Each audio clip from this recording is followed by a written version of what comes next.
Second year is finally done, guys. So I'm glad to say that I survived second year online med school. And to say that it's online, I can really say that it has been really tough. And this has been the most tough school year that I ever experienced as compared to the previous ones. There are really a lot of things that why do I keep saying really? Okay, so there are really a lot of things that I learned. So I'm gonna talk about my experiences, recap in second year, the things I should have done and what I shouldn't have done, and some tips and tricks to survive online med school.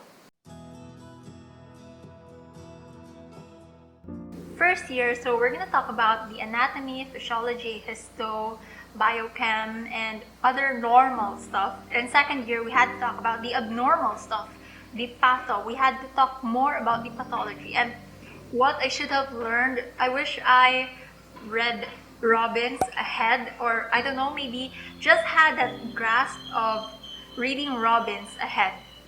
In this year, we had additional subjects, microbiome, parasitology, pathology, pharmacology, and etc., many more. So we had those additional subjects that, of course, that were difficult now. So what I would have told myself before going into second year is that maybe I should have had that grasp of each subject. I should have learned what parasitology was all about microbiome, before I just jumped right into it.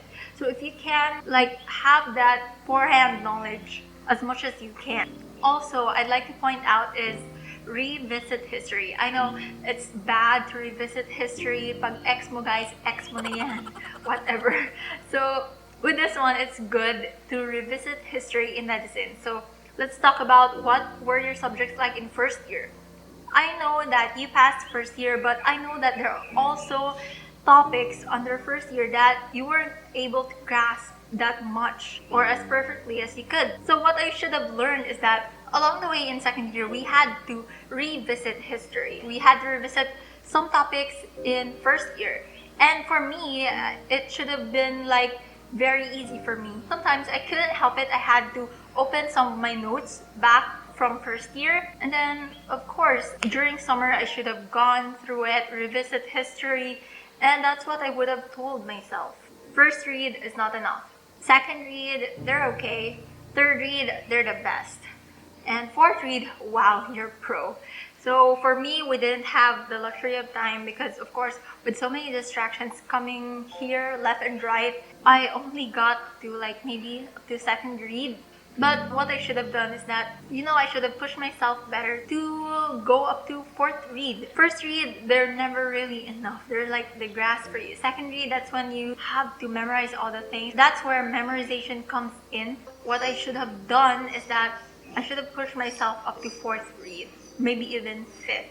If you have all the time in the world, if medicine is just your life, I shouldn't have been lenient to myself. If I could do up to fourth read, then good for me. But we don't have to pressure much. I have that constant mind battle between pressuring myself too much and just being okay with what I do, because as what they say, slow progress is still progress. But I wish I should have pushed myself. As a nurse, or my undergrad is nursing, if you can finish Bates, finish it. So I'm talking about the Bates physical examination, the guide for physical examination.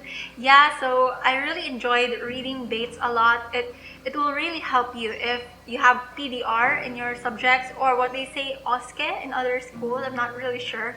So if you can finish the whole book, go finish it. Guys, it's really fun to read the whole book, and it's kind of fulfilling if you think about it, that you finished one book.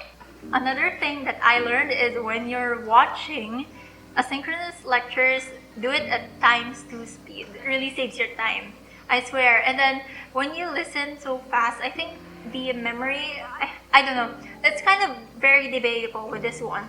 It's what Ali Abdal, so it has also been one of his videos. He said that it's the one thing that changes life is listening to podcasts or ebooks in ×2 speed or ×4 even.